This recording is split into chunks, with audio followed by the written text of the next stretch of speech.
Now, we have reporters covering the story at the airport and also from the hospital in Istanbul. Now, firstly, let's go to Shamim Chowdhury, who's at the airport. She joins us now. Now, Shamim, there's been a fairly widespread clean-up effort this morning. Flights have now resumed. How can you describe the scene at Istanbul Ataturk Airport right now?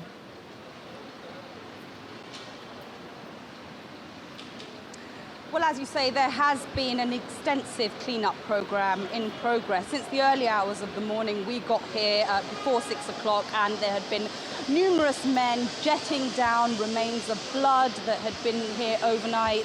It's a lot of broken glass, a lot of rooftops just leading up to the entrance of the airport had parts of them had collapsed. A lot of that has been fixed, but much of the repair work is still ongoing, and a section of the arrivals entrance, some of the entrances into the arrivals hall have been cordoned off because they're being repaired at the moment. And if I just step aside, I can show you where there's some broken glass you'll see which hasn't been repaired yet, and actually it was just through this glass that one of the suicide bombers had managed to get in. He was the one that managed to get in quite some way into the airport, unlike the other two, and there was some kind of a, as we understand it, scuffle, some attempt to prevent him from carrying out his attack by a policeman. But of course, very shortly afterwards, he let off his suicide bomb.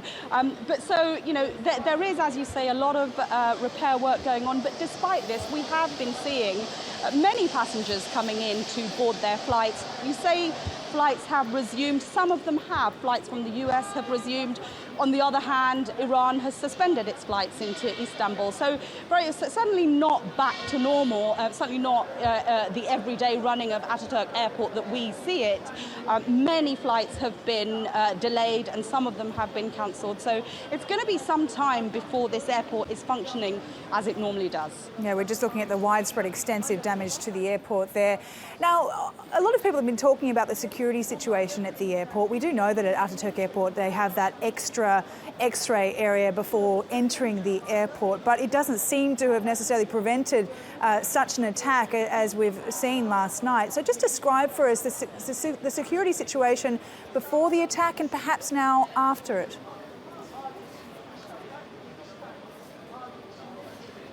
Well, as you say, Ataturk is different from many airports around the world in the sense that you must pass through security as soon as you get through the doors. That's certainly not the case at airports like Heathrow, where you don't pass security until it's time, you know, for you to show your passport. And this wasn't the case in Brussels, where similar attacks took place back in March, where 16 people were killed, and those attackers managed to get some way into Brussels airport. Here, however, as soon as you go through the gates, your luggage goes through security, you have to go through security, and that's not just passengers, that's even people seeing relatives or friends off. You know, everybody has to go through the security as soon as they step through the door. So in that sense, actually, security at Ataturk is arguably far stronger than in many countries, but of course, unfortunately, that didn't prevent the attacks from last night from taking place.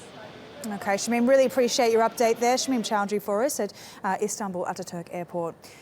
Now, many of those injured by the explosions were taken to a nearby hospital where Yolo Abdavath is standing by. Now, Yolo, now that the shock and drama of the attack is sort of subsiding, I suppose where you are now is where the sadness really sets in. What's the scene like there? I imagine a lot of loved ones are waiting for family and friends in the hospital. Yes, that is true, and we've also had confirmation about 2 of those deaths. I mean, a third of the people who were injured, over 50, were brought here to Bakırköy State Hospital, and many of the relatives, of course, are here because their loved ones or their relatives are inside. But those 2 confirmed deaths now is 1 Ukrainian and 1 Iranian. We believe, we've been told, but it hasn't been confirmed, that there were 6 deaths overall during the night. Now, what's been happening in the last few minutes is that a lot of the relatives have been coming out here. They've been in there for hours. They've come out here to get some fresh air. And that sense of grief, that sense of anger, that sense of not understanding how this happened has been quite clear.